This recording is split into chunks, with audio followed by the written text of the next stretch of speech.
Over the years, where I craft has gone through major changes. As a young adult, I had a cardboard box I kept all my photos and meager supplies in. That would go with me to work, to my boyfriend's place, to crops. Portable was the name of the game when everything I owned was in one small room, and I just scrapbooked the occasional vacation. In time, of course, I gained photos and a few more supplies, and so a photo box was purchased, separating supplies from photos. Of course, word also got out that relatives could feel free to give me their unwanted supplies. I purchased more of my own, and I began working in the craft industry, all adding to and growing my stash of supplies. In the 20 years since I got my first box of supplies, I've certainly changed. I've moved at least 7 times. I've gone from a cardboard box to a desk to a half a room to a full dedicated room for my creating. I'm also no longer just scrapbooking. I'm also making cards, mixed media pieces, altered art, sewing, and dabbling in jewelry now and again too.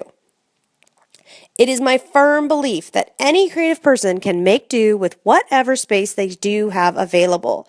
Maybe this means a thin box that slides under the bed, maybe it's a suitcase, maybe you have a dedicated table. Whatever your space, maximizing your creative potential and having things easily accessible as you can will help you unleash and make the most of your creative time. So, where do you even begin figuring out what will work best for you? What will be the best use of your space? The answer depends, of course, on you. How do you craft? What will make sense to you? There's no one right answer, and over the years, I have changed this place a ton. In fact, there are very few things that have remained exactly as they are.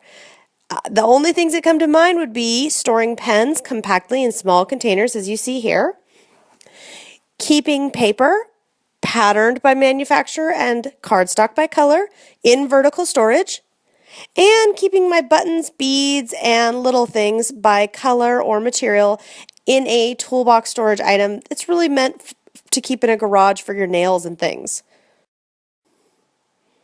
I work full-time as a creative business owner, so for me, I want this area to be very visually pleasing. I want to spend my 40 hours a week in here.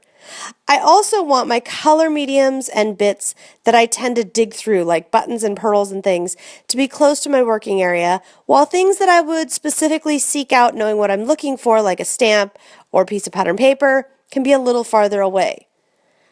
Please note that my little space here is about 9 feet by 11 feet, which means basically anything in this room I can reach in 3 steps or less.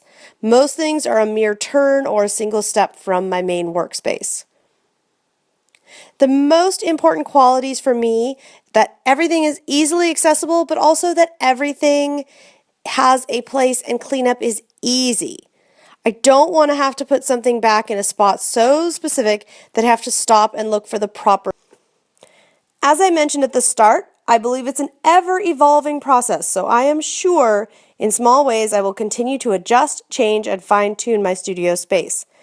Having the space that has room for multiple people or projects, having created a space that makes me want to come in, and then I'm proud of all the hours and work that went into it, that's a great bonus. Having multiple workstations is also important to me, so I can have a place to scrapbook away from the dangers of paint and drawing mixed media pieces. This is also important to me so that my kids can join in the fun. When they were tiny, they had a dedicated little art table with their own supplies. Now at ages 10 and 8, they're big enough and responsible enough to use my real stuff, and I've incorporated everything into one craft stash for anyone to use. If you have any questions about how I store specific supplies or have any specific organization questions, please feel free to leave me a comment here.